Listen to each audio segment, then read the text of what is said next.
Hello everyone, welcome to my YouTube channel and this new video. Uh, I hope you're doing good. Uh, I want to thank my first subscriber in this YouTube channel. I wanted to thank him in the previous video, I just forgot.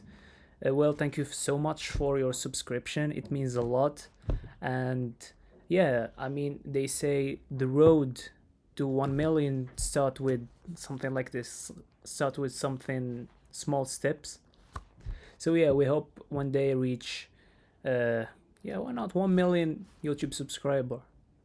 It's not something hard.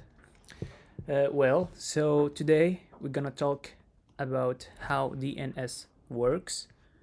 And for those who don't know what is DNS, it's simply, it refers to the domain name server, and basically it's the one responsible for matching the URL, the user type in a browser,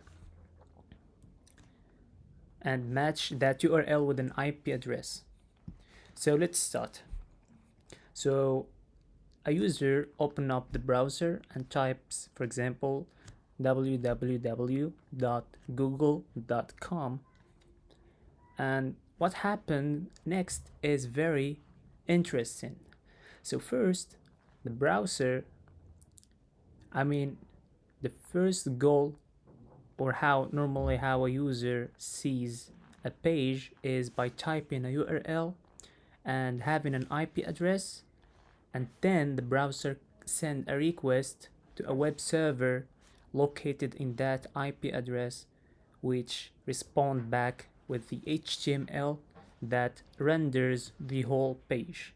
Okay, so once the user types an URL, the browser first look inside the cache if this request has been already processed, so we don't go and look for the domain name or look for the IP address. So if the IP address that match that domain name doesn't exist in the browser cache, it checks the operating system cache.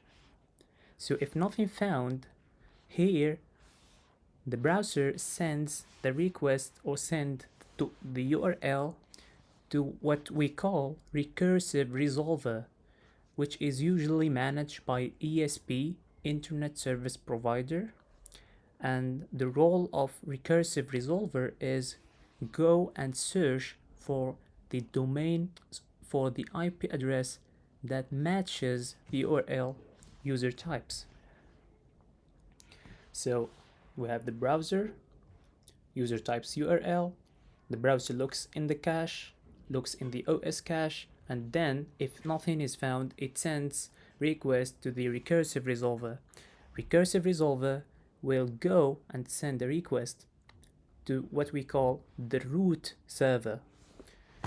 The root server is like a person. We ask him, please, can you give me any direction that can help me get closer to the matching IP address?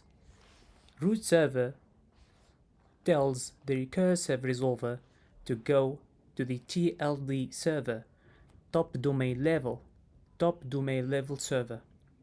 And it's like saying, hey, recursive resolver, you can go to .com server or .org, depending on the domain name at the end of your URL.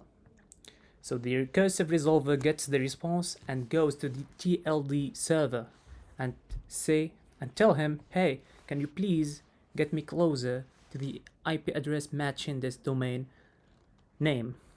The TLD server respond back by a direction or the address of the what we call authoritative name server.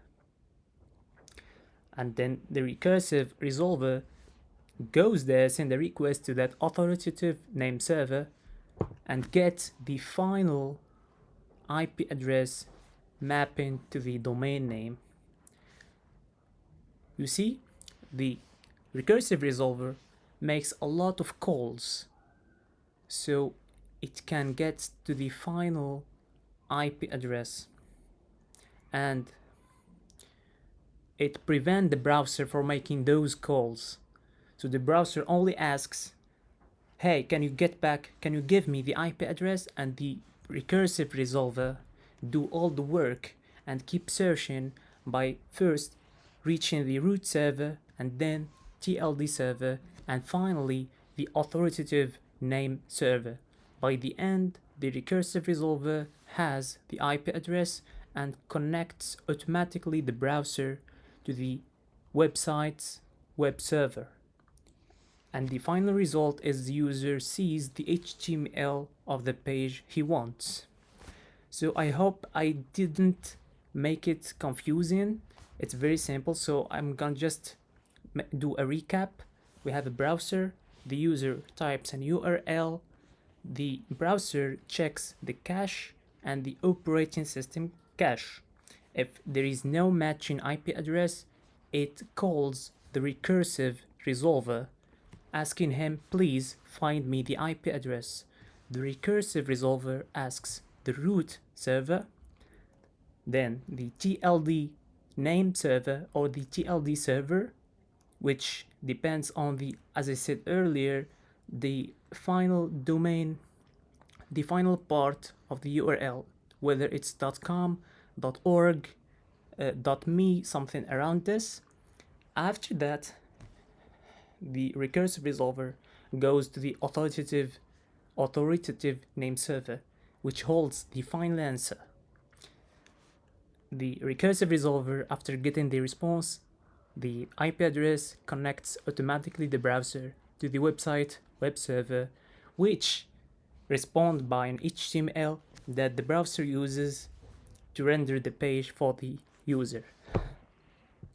So I hope it's very simple, and thank you very much for your listening, and stay tuned for future videos.